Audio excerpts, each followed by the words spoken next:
What's up, crew? Welcome to Filming in Progress, the show that takes you backstage into the world of local businesses and the people who make them shine.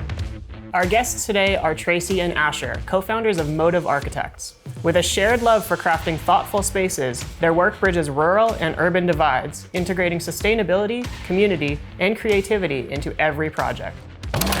Tracey and Asher, thanks so much for being here. Hi. Yeah, thanks for having us. Thanks for the invite. Mm-hmm. Tell me, how did MOTIV first come to be? Yeah, go for it. So Tracey and I had worked together at a previous firm and got to know each other on a very intense project. Got to both professionally and also became good friends as a result of that. And then spent several years, actually, that firm split up and we went separate ways when that happened.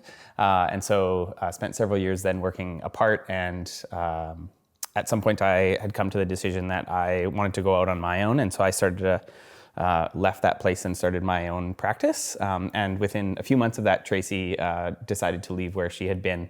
And yeah, it was a real alignment of values. As we started talking about it, we realized that there was so much about why we had decided to leave the places that we were at, and what we were passionate about moving forward, that started to align. And that was really built on, I think, years of working together and trust that we built both professionally and personally that really drew us together to start MOTIV.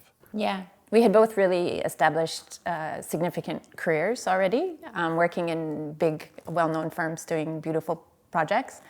But we're both very community-minded people, and you kind of get to a point, I think, in life where you question a little bit about why am I doing this? Like, what gets me up in the morning? Am I motivated? And both of us feel really strongly that design and architecture has the power to make a significant difference if you're motivated to work in that realm. And so that was our early conversation. Can we build a practice that's actually focused on impact and working more at a grassroots level? And the dialogue of architecture, for the most part, I would say, is not that accessible. It's a bit elite in terms of what we talk about, in terms of good design and what's effective. And so part of our motivation right from the beginning was, how can we bring this to the everyday person and make it really tangibly impactful at a community level? And so then we were like, okay, well, how do you build a practice around that? There's not a lot of firms working in that realm. And a lot of the clients that we were talking about at the beginning, like who are our people, don't have a lot of money, don't have a lot of capacity within their organization. They're already doing things off the side of their desks. So really wanting to be creative about that in terms of how we provided services as well. I think our early conversations, we definitely acknowledged, we're like, how do we do this? We want to work with nonprofits. They often are looking for other funding sources. They don't have like endless streams of money. How do we work with farmers? They are often getting subsidies, and it's hard to make it from one year to the next as a farmer. So we're like, how do we do this as a practice? How do we start this? Is this worth doing? And is there a place in the market for us to do that? So we had those conversations early, and I think through that realized that it was something that we were both, I think the conversations made us more passionate about it and more engaged with that, and believe that there was a path forward for us as a business to make that real. So, and we didn't have any projects to start off. That was also a scary thing, starting off those first conversations. Lots of great ideas and exciting things that we were talking about, but also like no specific project that it was like, okay, this is the project that kickstarts us with it, which I think a lot of architecture firms have. It's like you have this, a project that can sustain you for a bit. We didn't have that, but we kind of just had to trust that there was enough there to what we were coming together to create that made it worthwhile. Mm-hmm. And then very early on, we did 2 projects that we self-built. Asher did the Swallowfield Barn out in Langley at his parents' farm. And then he had finished that with a lot of community involvement. And then I did the Eaton accessory building, which is at my place here in Vancouver out of cross-laminated timber. Both Asher had built the barn with his dad, and I had done the accessory suite with my husband, and Asher came a couple times and helped too.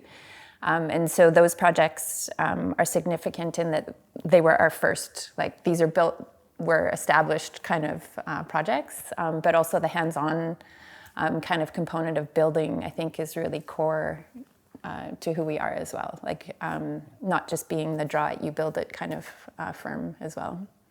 And I think that we're maybe lucky. Those projects are ones that we were kind of interested in and had the opportunity to work on, but they also ended up shaping our early conversations about what MOTIV was and would become. So, the Swallowfield Barn was one where we were very intentional about bringing people together to build it kind of in an old style barn raising, and seeing the richness that came from that process for everybody involved, and seeing the investment of a whole community of friends and family in that building because of that process also, it started to shape us and how we thought about our design process and the projects we're working on, and the excitement that comes when the people who are going to use the building are deeply involved in the process of making it reality.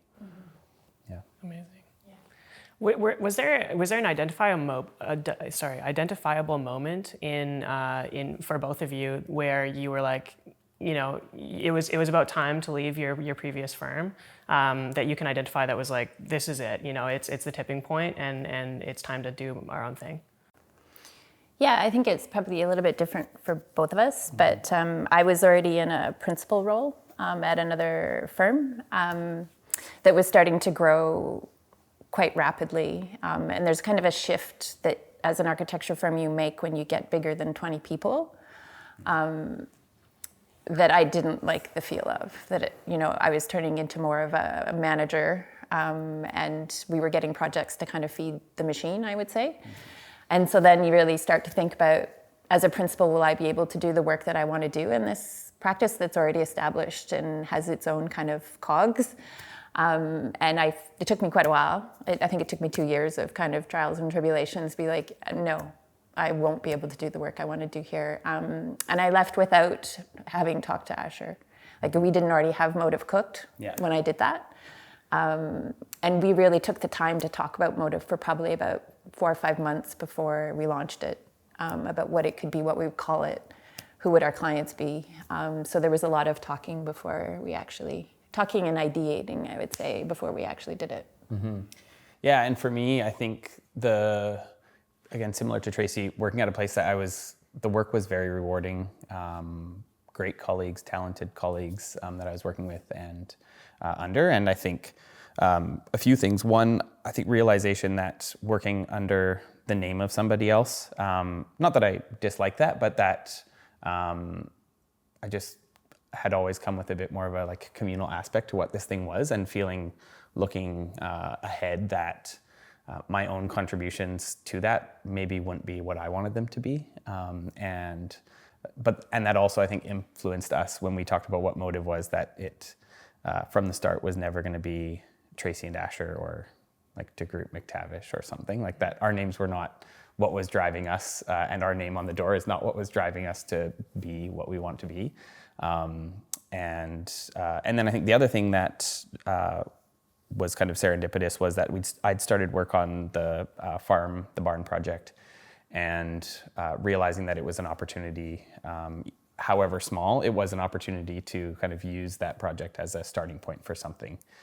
And so it was really early days of design work on that I was like, if I don't do this now, at the age I was at, I was like, am I going to be doing this in 5 or 10 years? Why not take the step now? And again, it was not a project that was paying me any money. That was the impetus for starting out on my own, but a real belief that why not do this now? Did either of you have entrepreneurial tendencies, prior to starting MOTIV, or was it kind of like a shot in the dark and hope it works kind of thing based on the values that you were going into it with? Yeah, I've done, I would say, more on the craft side of things. I've started some with my husband. We had a bag and belt company made out of recycled fire gear. We ran that for a while, actually we sewed all of the product and sold it at markets and things like that. So there's been a few things like that where I've kind of tested my smarts in the kind of, can I do this sort of thing, but not certainly at running an architecture firm level in terms of going out on your own and crafting it yourself. So it was different. Mm-hmm. Yeah.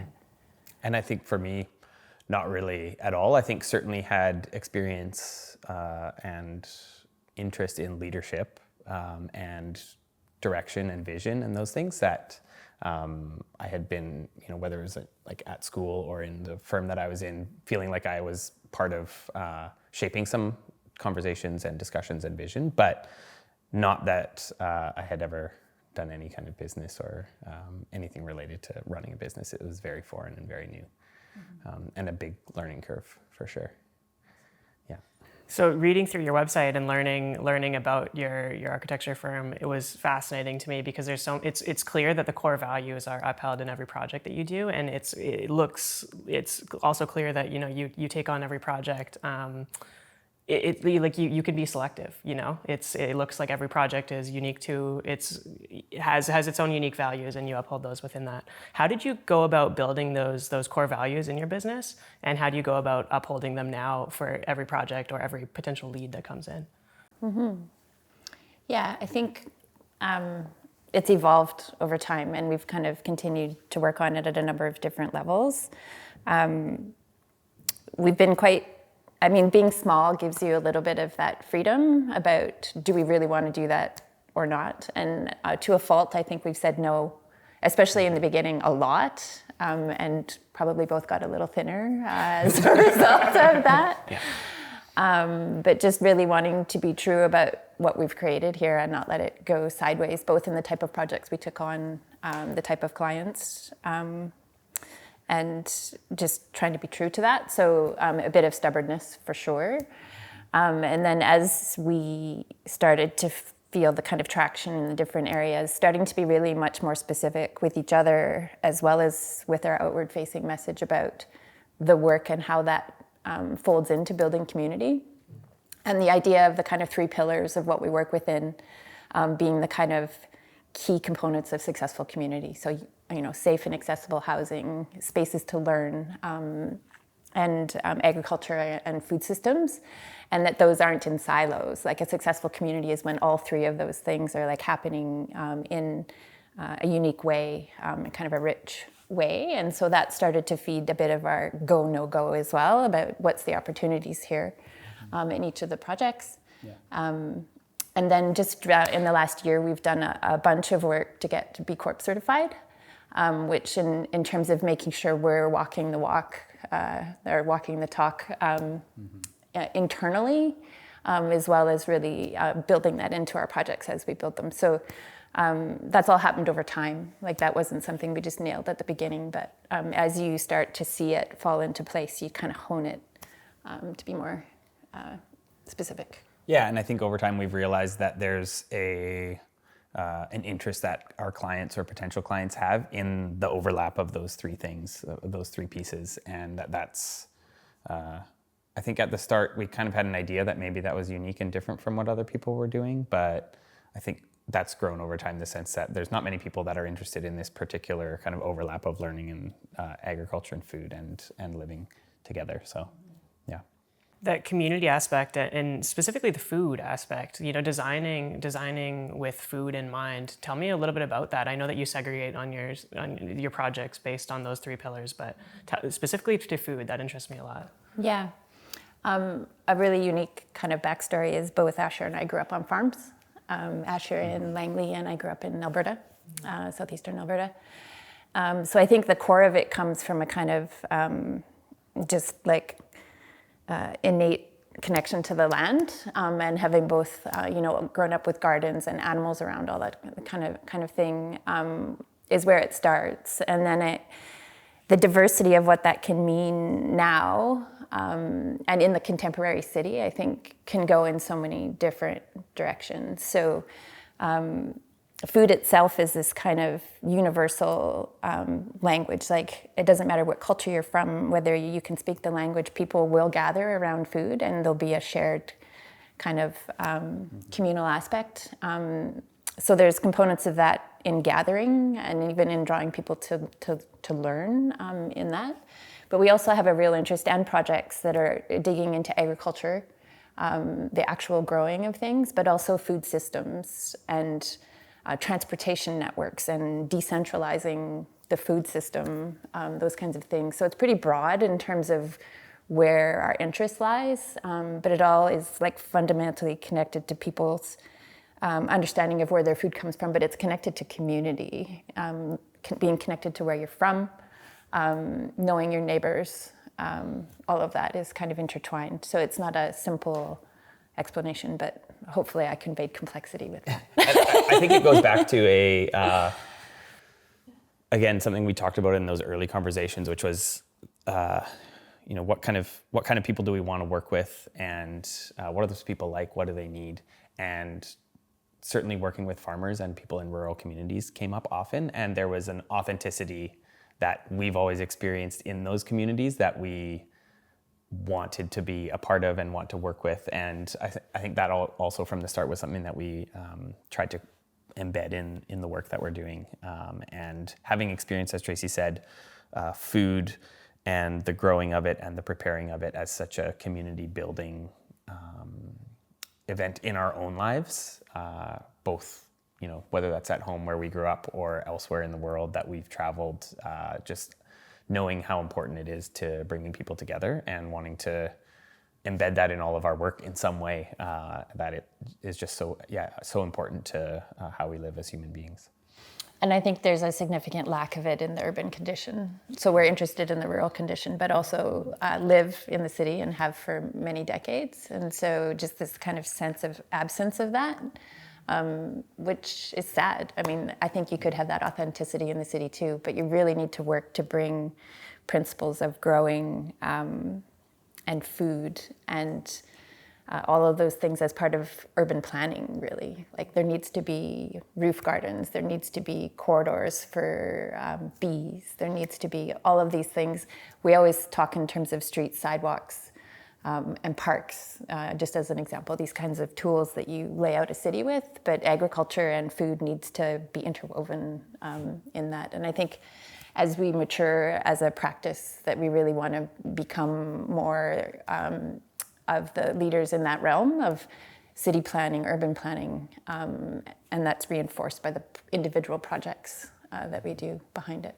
I love that, and I think that was one of the things that I wanted to explore with you was, you're doing all this incredible work, farm-driven and food-driven and that sort of thing. How does that translate into the metropolis that is Vancouver?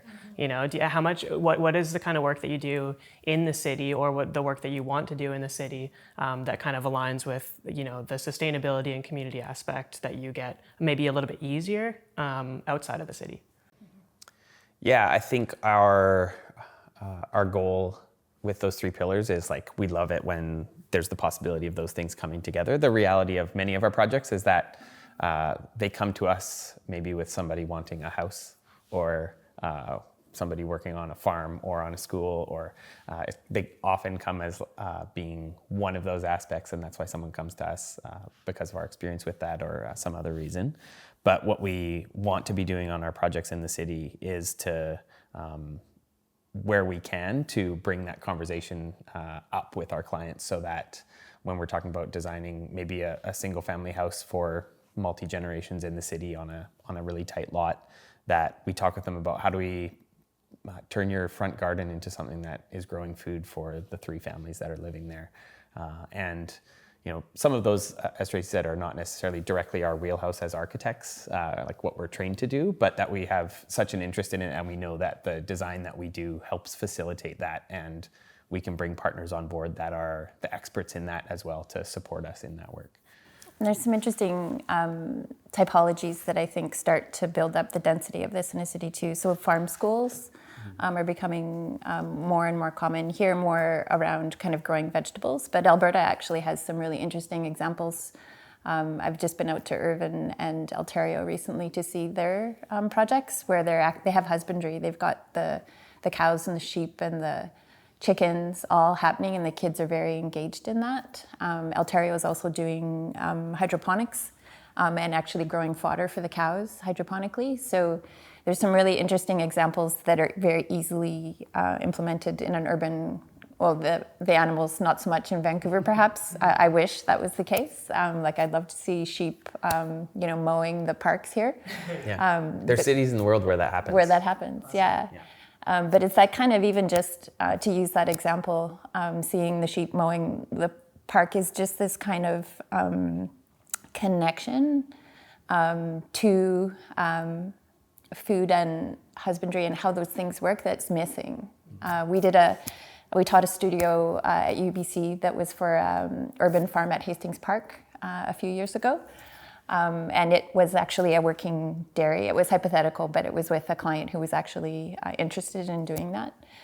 So it was for a working dairy and vertical greenhouse and various other components. But I was talking with the students that before the robotic kind of milking came into practice, you would go get the cows at 6 a.m. and at 6 p.m, and you would milk them very regularly. And if kids actually saw that, and they'd be like, oh, it's milking time, and that's the milk that's in my fridge, those aren't the connections that are happening right now. The milk comes from the store, and a lot of kids don't even know, like, haven't seen a cow in their life. So there's just a ton of opportunities for that to be in the urban realm, and I think it includes other surfaces like the ground and roofs as well. And And then I think other, maybe our projects where we've been lucky to work on ones that have some of the farm school projects, the one in Tofino we were talking about earlier, that there's a lot of interest now also in spaces that are serving communities with kitchens or space to share food together. So we have a church project in the city here that they have a huge mandate to provide meals within their community. They want to do that. And so, we have quite a few projects now that end up having community kitchens or commercial kitchens in some form in them as well. And that those are real community assets that, again, I think are not often considered, but it seems like there's more interest in the last few years, I think, in that. Yeah, there's a real opportunity with, there's just been some federal funding put towards school food programs. And I think people are just trying to grapple what that means, both for programming, but also for physical space. And so, having outdoor kitchens for the kids or extensions of their existing labs, that kind of thing, where it becomes more integrated in the program. Like, they're not just learning how to cook, that they're learning how to plan events and host community, like really bringing that kind of gathering piece. So I think there's definitely a physical opportunity with that specific funding as well. Yeah. I love how the holistic sustainability is thought about in every aspect of the projects that you work on. How do you segregate your clients? Is it a mentality thing? How do you choose what you work on? We have a go, no go for our own projects that we try and evaluate, all aspects of it, whether they have a reasonable schedule or a reasonable budget. So we look at every project that comes our way, and projects come our way obviously through referrals or ones we might hear about. We also go after a reasonable amount of RFPs, which are difficult when you're competing with lots of different different firms that are well established.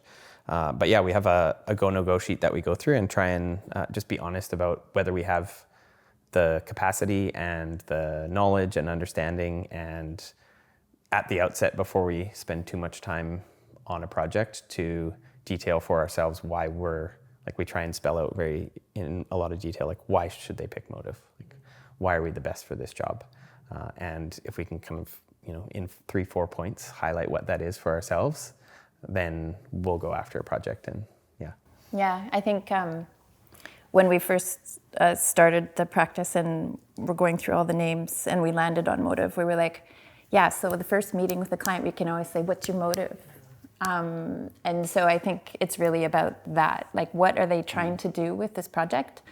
Is there an element of community in it? Is it building community? Is it filling a void? Are we jazzed about this?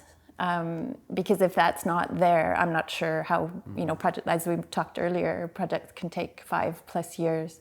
Yeah. So it really needs to have enough, I'm just going to say content from a community perspective, which is what we get jazzed about, to sustain it and for us to bring our best face, right? Like, if we need to continue to show up in a really meaningful way, then it's got to have that. So sometimes that's different in different projects. Some of them are like bang full of that, and some of them have enough. It's enough. We can make a difference with this project. Yeah. Yeah, or that I think there's projects.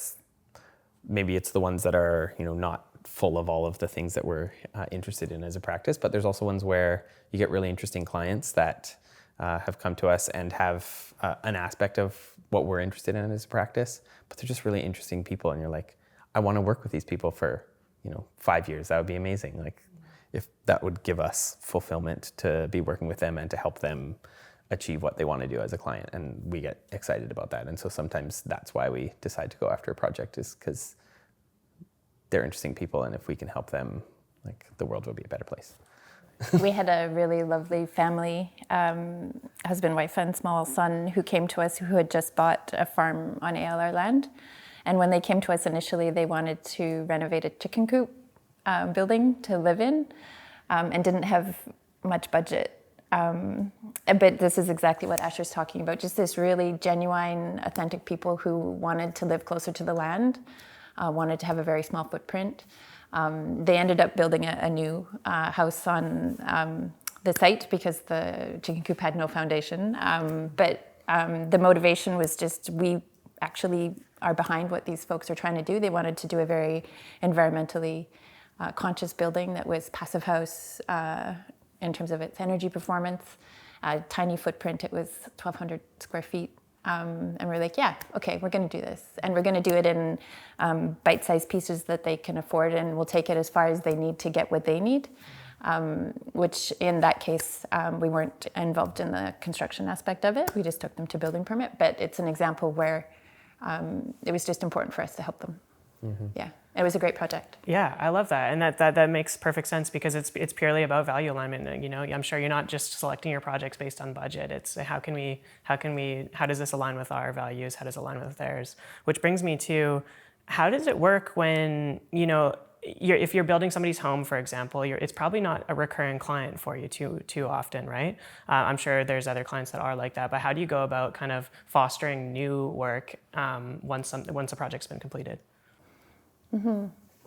Yeah, the single-family houses are definitely one-offs, and we don't do a lot of single-family houses. It really needs to be tied to something that's of interest to us, something quirky about it. Yeah, I think all of our single-family homes are quite quirky, and often they have that agricultural connection.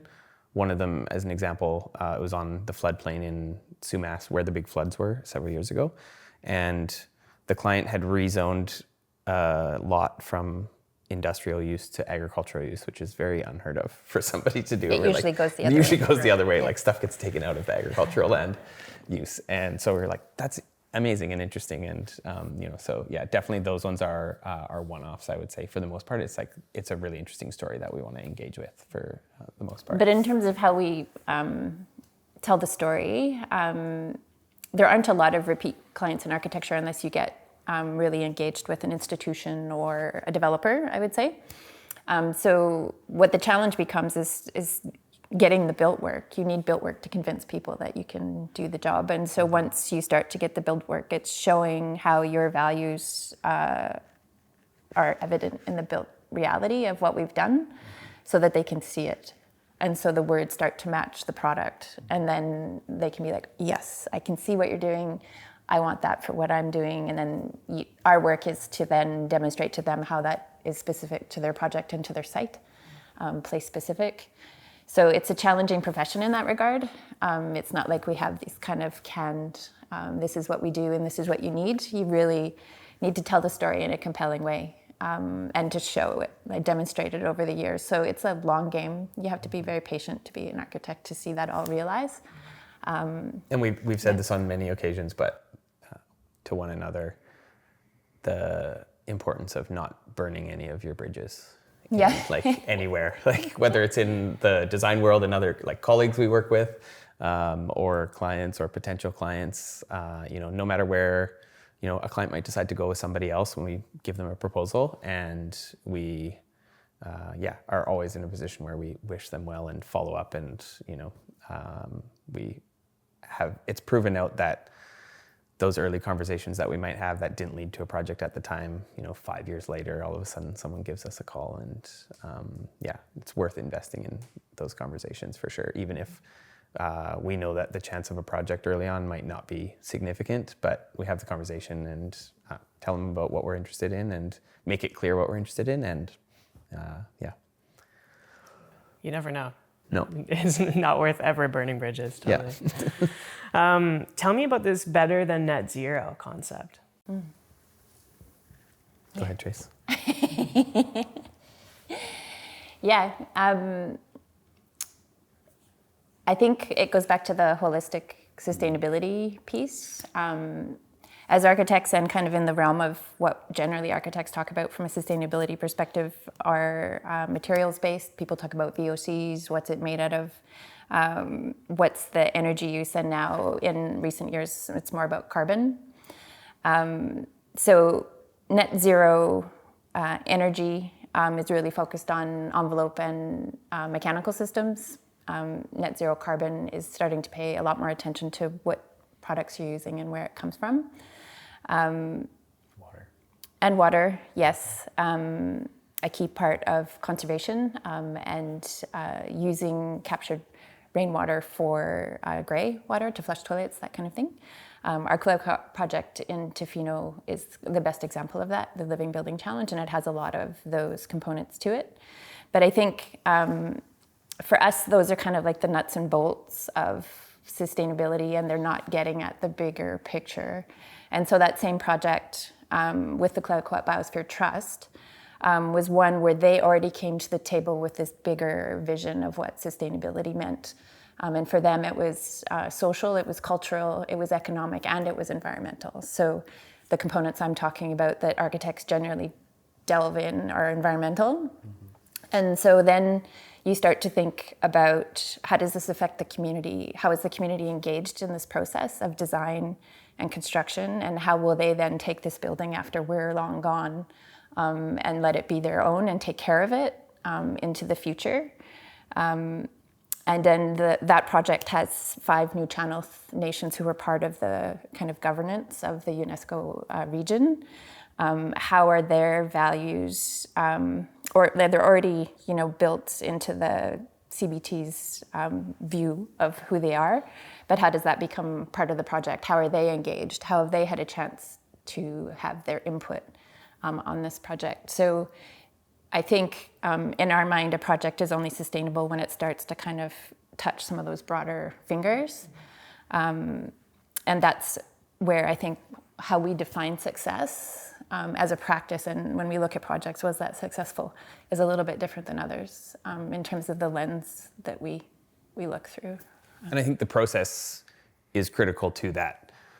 We try and craft a process that is engaged and collaborative and draws in many voices, not just a project team or a administrator from a client, but try and draw in the users of a building, future users, other potential community groups. And we really base our design work in our collaborative work with that team. And again, that measure of success comes from our clients actually seeing that they've been part of the process and them owning not just the building, but the design and the process itself, and them seeing themselves in it, and then being able to, in some cases, maybe point to aspects of the building that they're like, we helped shape that. That's ours. This is our building. And that goes to that long-term ownership and sustainability that they, beyond anything we can tell them or might be mandated, they're going to care about that building and they're going to be proud of it and invest in it in ways that, because they've been involved, that they wouldn't otherwise be. Some people, I think, are a little taken aback that we don't show up to the early meetings with a floor plan or already have kind of a cooked idea, that there's a process that we really value as important, but also important to our process, like our creative drive, is really listening at the beginning. And we always need to see a site to walk the land, ideally with some of the community members before we start a project, because you get so many cues from just sensing the full kind of context of a place as a driver for what's the right solution So it's really key to how we set up a successful design, I'd say. And I think that part of that collaborative process also, I'd say, comes back to some of our other values and interests as a practice when it comes to, say, sharing food. We love to start projects with, maybe doing that, sharing lunch, sharing dinner with our clients so that there's opportunity to listen and to build trust with one another. And you end up hearing stories and anecdotes that impact the design that you wouldn't otherwise if everything is kind of like in a very strictly professional context. And so we do really value that in our process as well, that there's opportunities for more informal conversation and, to be able to kind of hang back from a larger group and hear the voices that are quieter and wouldn't necessarily speak up in a big group. And those are always really important and interesting things come out of that. I love that practice or that process of, not diagnosing a problem before you actually know diagnosing a solution before you actually know the problem, right? Listening to the clients, listening to the community, that's awesome. When you are designing, what are some of the key elements that go into it, like off the hop? At the beginning, before you start, what are some of the key thoughts that need to be implemented?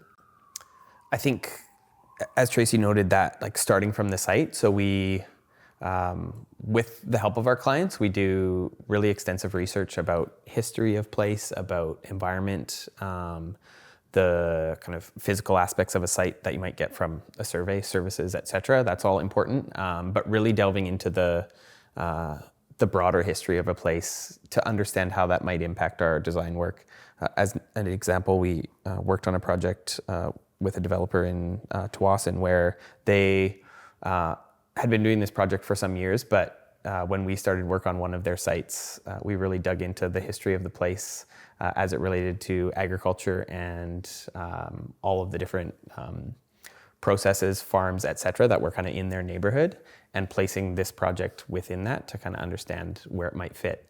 And that was work that they hadn't done elsewhere as part of their bigger picture work. And so it really opened their eyes up to what they were doing more broadly, not just in their work with us, but really kind of situated their work in an important way. And so we find that really important to get excited about what a project does beyond just its design, to really understand what's the potential for this project or the site within this place. Yeah.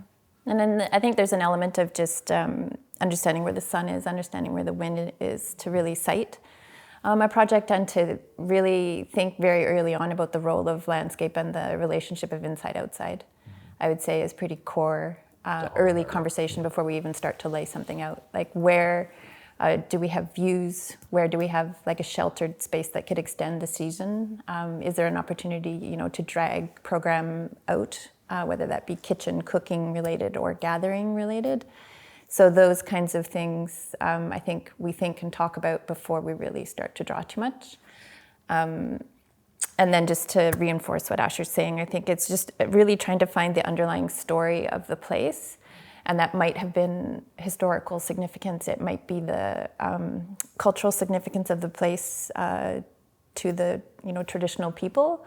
It might also be related to more current kind of contemporary read of the site, and really looking at how movement around the site happens as well. So that might be existing pedestrian pathways. It might be literally roads. Some projects have more of a relationship to the water, which really drive your initial reaction and your initial design response. So it's very much kind of grounded in understanding context in a number of levels.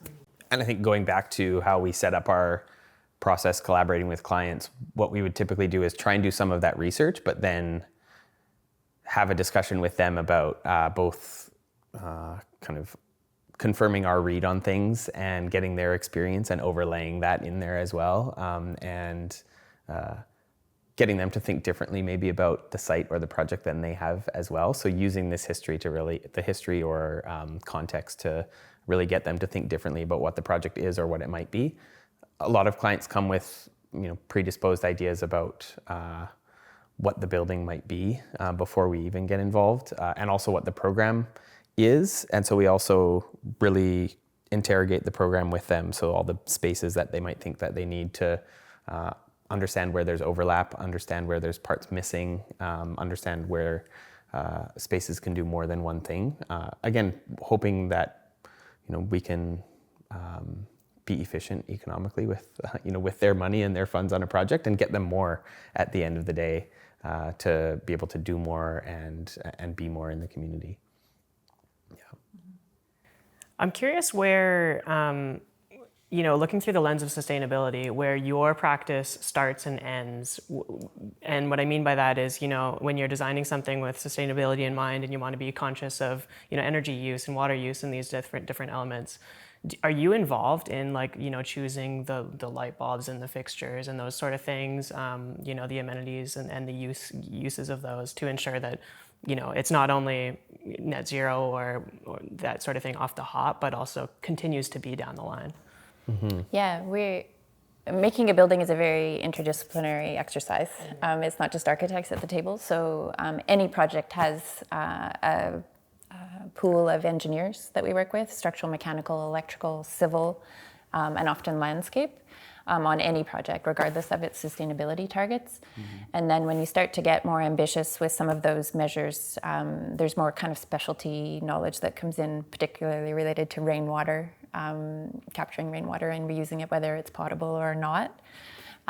So we don't select the actual system, like we're not selecting the tank and the kind of pumps that go with that, but we're very much leading the conversation around analysis about what's right for this site, which is really key to sustainability. You can't just roll in and say, we're going to do this, this, and this.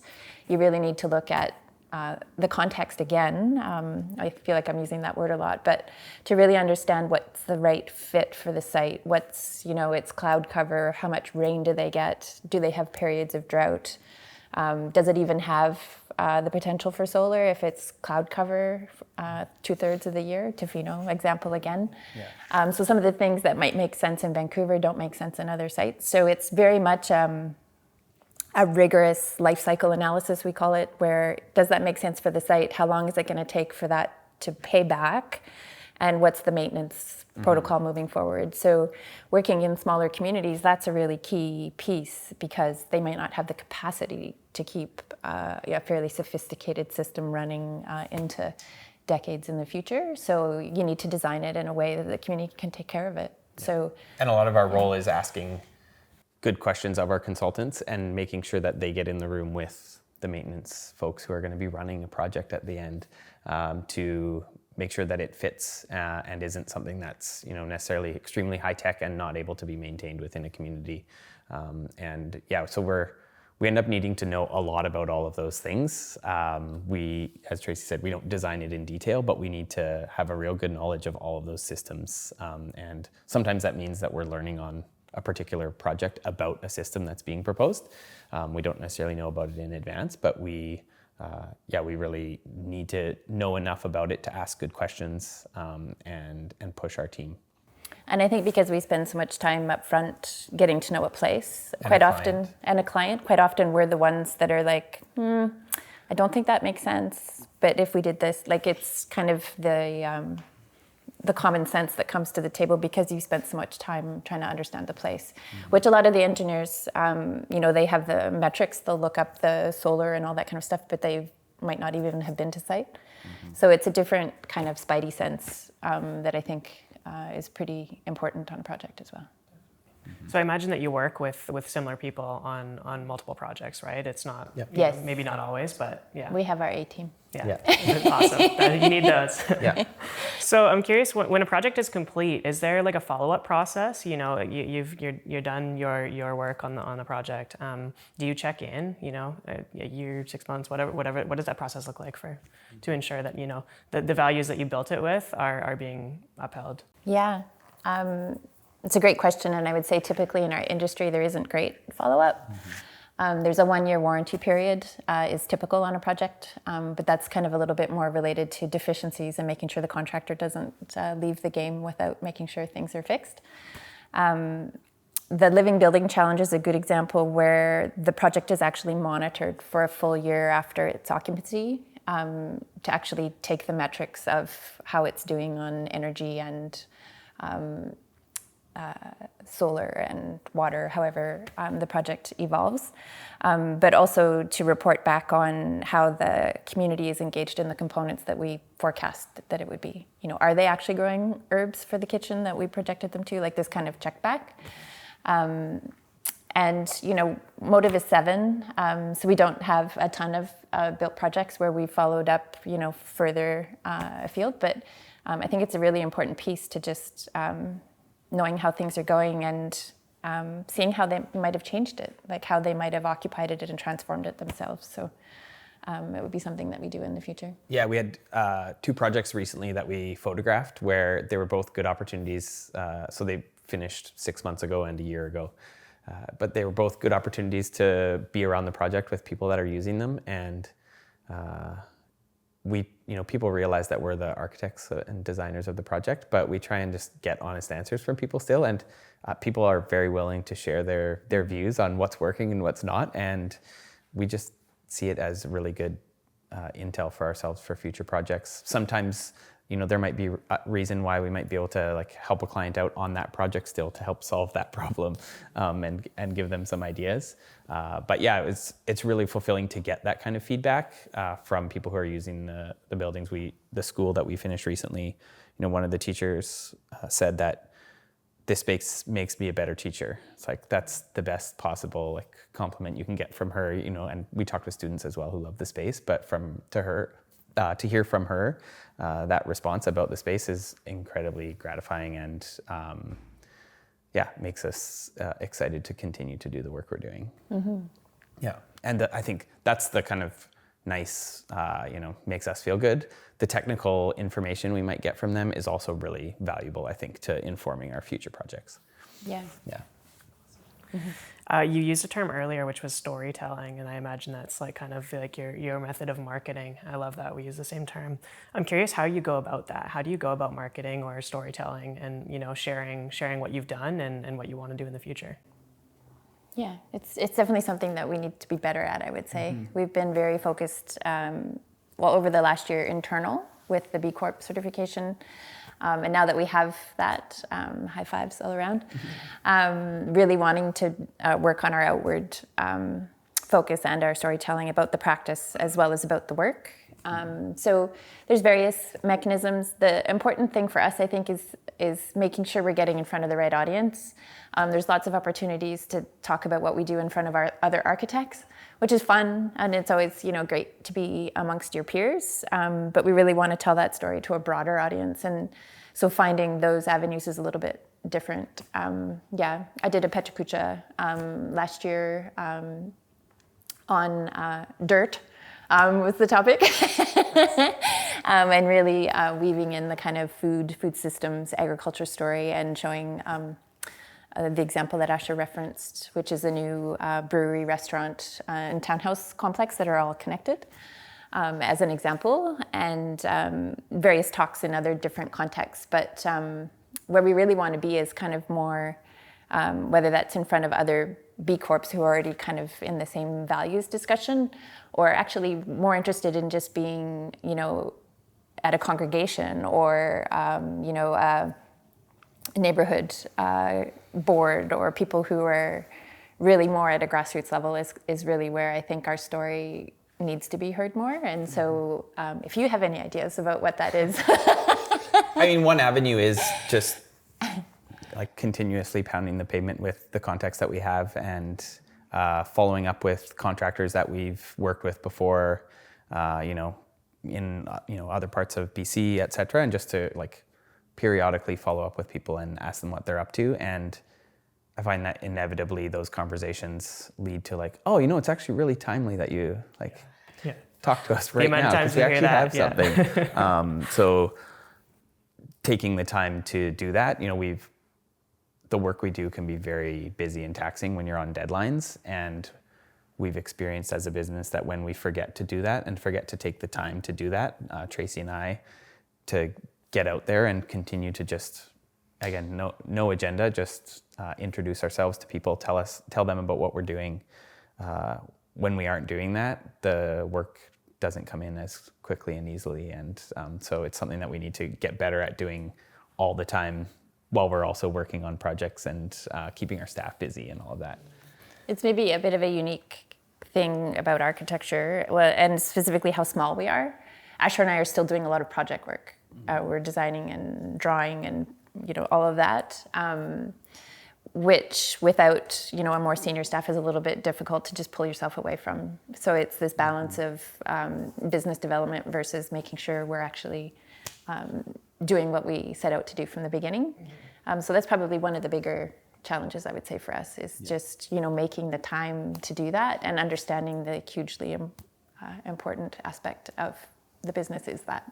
It's so hard though, right? It's so hard to tell the story while you're trying to live it at the same time. I just realized that we didn't film our BTS this morning that we were supposed to, so we're in the same boat. I think there's also an interesting aspect of you're doing the work and then we'll be working on maybe a proposal and talking to someone and they'll be like, oh, right.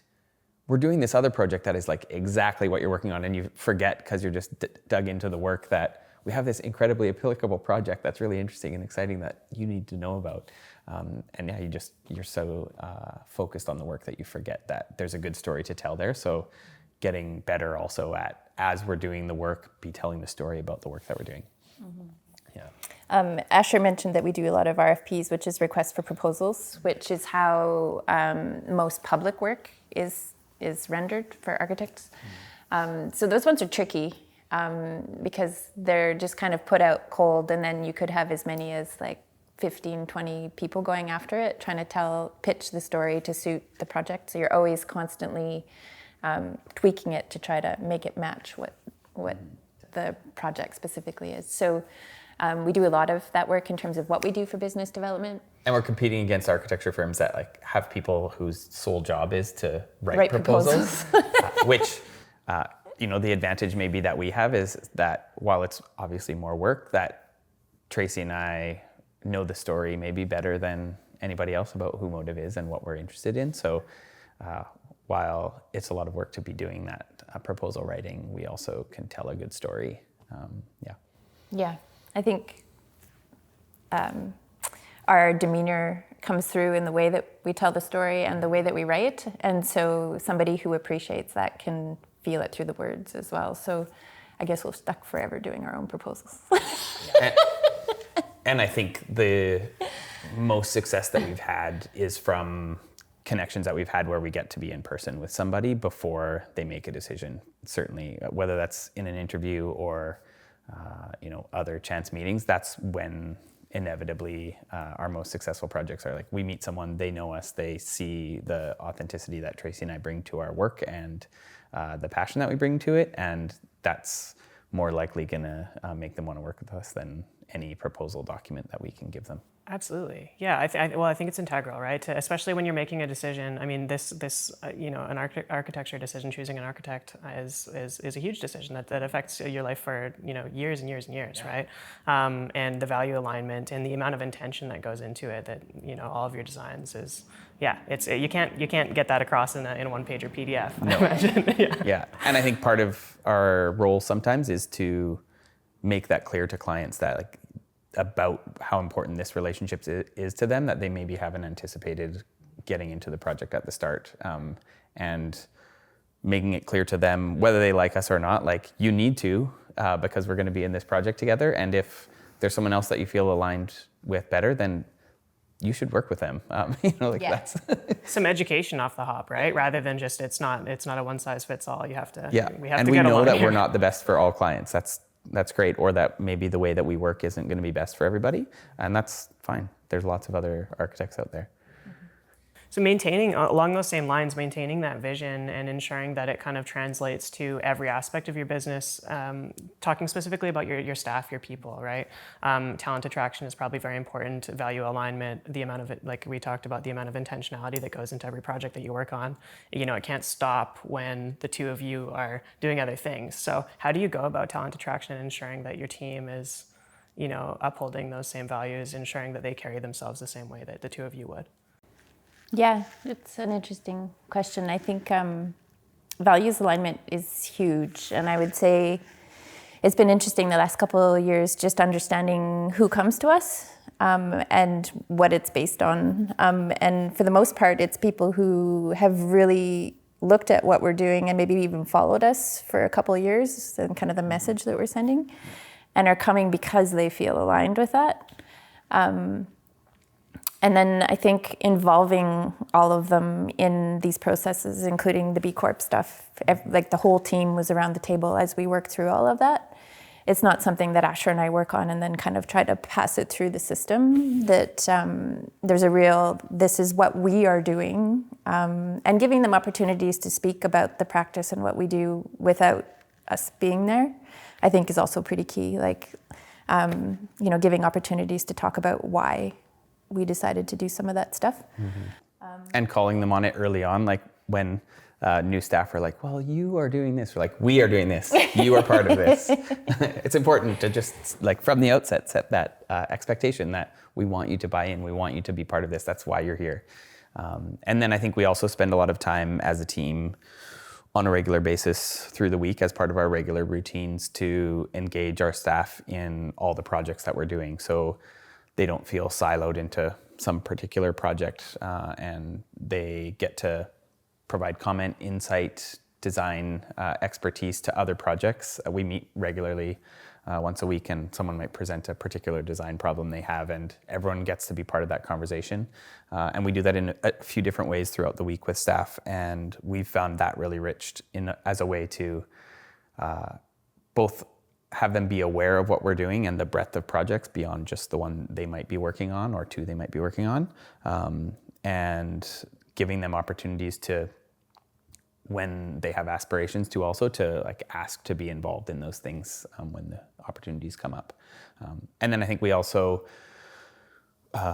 try and give opportunities for staff to work on more than just projects. So we get staff involvement in marketing things, in Instagram, in our proposal writing, and the more that we can engage them in those things, even if it's kind of taking a story or something that Tracey and I have worked on and written, that we want them to provide insight and edit and make sure that their voice is also becoming more and more a part of the MOTIV voice. Mm-hmm. And I think from the get-go, we wanted to create a culture within the studio that was very much about mentorship of us to staff, but also kind of lateral mentorship and up as well. And it's something that we've really emphasized over the whole 7 years about raising the bar of the studio. If you learn something, share it with everybody, and we all rise. And I think that attracts people as much as the quality of our architecture, I would say. Yeah. Definitely, 100%. I think that team dynamic is so important. But with the values that you hold and the work that you do, I can't imagine you're attracting the wrong people. they just probably are deterred. It makes sense. Yeah. I think the other piece is we have a very open studio culture, and maybe this is unique to our practice in architecture, but maybe business in general as well, that Tracey and I talk about all of the aspects of the business very openly with staff present, and that's finances, that's business development, that's client management. All of those conversations are open, and staff can contribute or just listen, and that's something that we never had, I would say, or didn't have very good examples of in our previous work, that we felt like as young staff that we were engaged in that. And so again, it's part of mentorship, but it's also just part of how we operate, that these things are not hidden and not meant to be hidden. It's valuable for us as a business to communicate in that way, and we hope that it's something that staff also get a lot out of. So that transparency builds trust, right? Yeah. So, awesome. What's next? What's coming down the pipeline for you guys that you're excited about?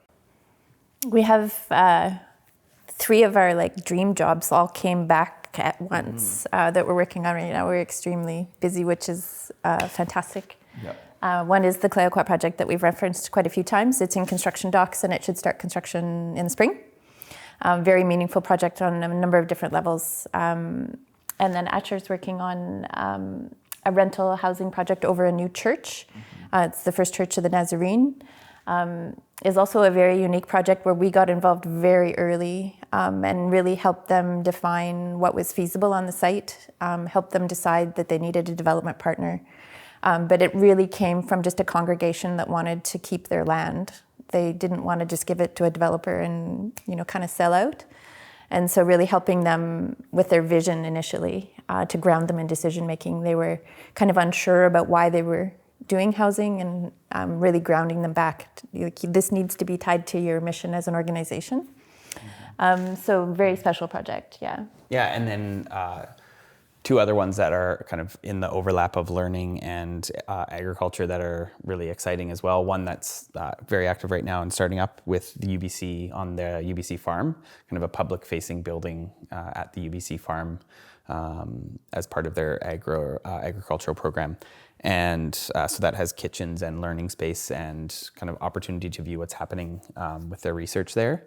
And then we've also started a few projects, one in particular with the Tawasin First Nation on their community farm, developing a plan for the farm, so master planning, working with agrologists and others on that plan, and then also a building, kind of community-focused building for the processing and sharing of food on that site.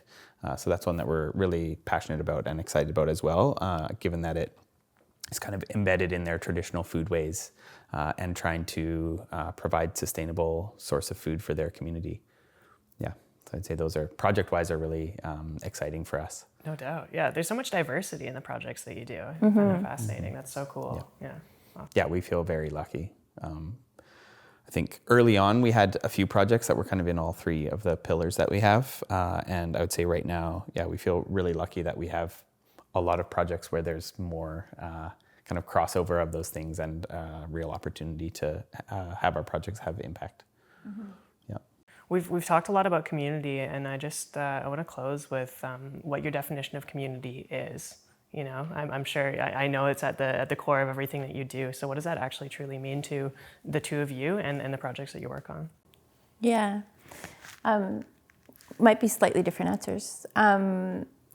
Community for me, I think, is a bit nostalgic. Coming from a really small town in Alberta, but it's about knowing your neighbors. It's about understanding the place that you live. Knowing where your food comes from, I think, is a big part of that. And just being willing to help other people when they need it. Architecturally, I think that's all still very relevant, but it's very much about making sure the resources are distributed throughout the neighborhoods in a way where all of that becomes second nature, right? Like you don't have to drive 45 minutes to get to the place where you learn. You don't have to distance yourself from that network to get the kind of essence of daily life.